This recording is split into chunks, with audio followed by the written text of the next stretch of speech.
বাবার বাড়িটা আমরা যে এতটা মিস করি, শ্বশুর বাড়ি যদি বিয়ে না করে আসতাম তাহলে কিন্তু কোনোদিনও বুঝতাম না। এই যে এতদিন পরে মাকে কাছে পাওয়া, বাবাকে কাছে পাওয়া, এই জিনিসটা যে কতটা মানে নিজের মনের থেকে আসে। তো হ্যালো এভরিওয়ান, কেমন আছো তোমরা সবাই? আশা করছি খুব ভালো আছো। সঙ্গীতাস লাইফে তোমাদের সবাইকে জানাই আরও একবার ওয়েলকাম আমার নতুন একটি ব্লগে। তো আজকে ছোট্ট একটি ব্লগ তোমাদের সঙ্গে শেয়ার করব। সকালবেলা রান্নাবান্না সেরে নিয়ে আমি মানে সিদ্ধ ভাত করেছিলাম, খাওয়া দাওয়া হয়ে গেছে, এখন রেডি হয়ে নিচ্ছি, যাব বাবার বাড়ি।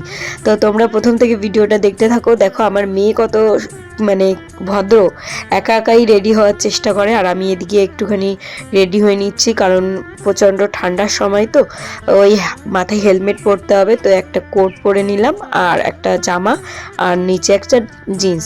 তো ওই যে ব্যাগ গুছিয়ে নিয়েছি। সিঞ্জিনির বাবাও স্নান করে এসছে, আমরা সবাই স্নান করেই বেরোবো কারণ আমাদের বাড়ি যেতে মিনিমাম দু ঘন্টা থেকে 1.5 ঘন্টা লাগে, মানে বলতে গেলে 2 ঘন্টাই লাগে কারণ বাইকের যাত্রা তো একটুখানি থেমে থেমে যাই, একটা দোকানে দাঁড়াই কিছু কেনাকাটার জন্য, এই আর কি। তো সকাল সকাল বেরোবো।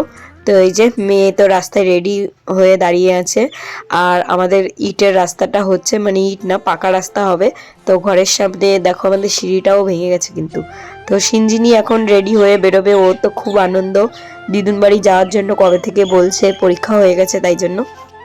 তো চলো আমিও রেডি হয়ে গেছি, সিঞ্জিনির বাবা এখন ঘর থেকে বেরোলেই বেরিয়ে যাব। তো চলো এই যে রাস্তা দিয়ে যাচ্ছি, প্রথমে যে আমাদের বাড়ি থেকে শুরু করলাম, আর রাস্তায় তোমাদের সঙ্গে দেখা হবে একদম বাড়ি গিয়ে। তো এই যে চলো বাড়ি যাই, খুব মজা হচ্ছে, সব বোনরা এসছে। এই দেখো বাড়িতে চলে এসছি। এই যে আমার ঠাকুমা। ফলো করছিস সম্ভব চুল ভালো করেছিস ঠাকুমার চুল কেটে। ও ঠাকুমা তোমার চুল এরকম সুন্দর সোনিয়া গান্ধী করে দিয়েছে, তাই কি? তুমি চুল নিয়ে ঠান্ডা লাগবে না? ওমা আমার মেয়ে বলেছে কি যে দাদু আমার জন্য জুতো আনছে, আমি বাড়ি গিয়ে জুতো পরবো। আমার ভাইয়ে চটি পরে নাই, যেই সিঞ্জিনি আসলো বার করে আনে ফল। কি ভালো মাম্মা সোনা, ও সোনা মাম্মা কই? আগের বার যাওয়ার সময় 10 বার করে গেছে। ওমা ভালো আছে মা? আমি ভালো থাই, তোর আমার ভালো থাকবে। তো দেখো এই যে মাকে একটু জড়িয়ে ধরলাম, এই জড়িয়ে ধরার সুযোগটা একদমই হয় না। সেই বিয়ের আগেও মানে লজ্জা কাজ করতো না কি, সেটার জন্য কোনোদিন হতো না। তো আজকে তোমাদের ভালোবাসার জন্য আজকে মা বাবাকে একটু জড়িয়ে ধরতে পারলাম, বেশ নিজের মন থেকে আনন্দ লাগছে।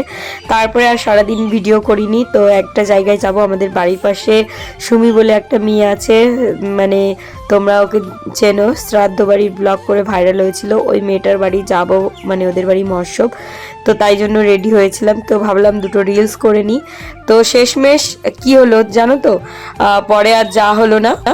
আমরা দেখো একটু রিলস বানাতে এসছি, তাই এমন বাচ্চা কাচ্চাদের নিয়ে বানাতে এসছি, ওই একজনও রিলস টিলস বানায় না, উল্টে আমার খালি খালি শাড়ি পরা।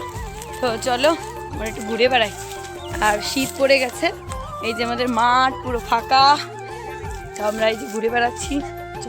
তো যখন যেতেই পারলাম না, তারপরে চলো একটু রিলসও বানিয়ে নিচ্ছি। এই যে একটু রেডি হয়েছিলাম, এই শাড়িটা পরে যাবো ভেবেছিলাম, পরে আর হলো না। তারপরে মামাদের সঙ্গে কথা বললাম, মানে আমার জেঠু গেছে ব্যাঙ্গালোর, তো সেখান থেকে আমার একটা মামি অপারেশন হয়েছে, তাকে দেখলাম, ওই যে ভিডিও করে দেখাচ্ছিল। তো এইভাবে সারা দিনটা কেটে গেল। মানে বাবার বাড়ি আসলে না ব্লগ করার মতো ইচ্ছাই হয় না, মনে হয় সবার সঙ্গে একটু মিলে ঝুলে একটা মজা, সেই মজার ভিতর থাকি।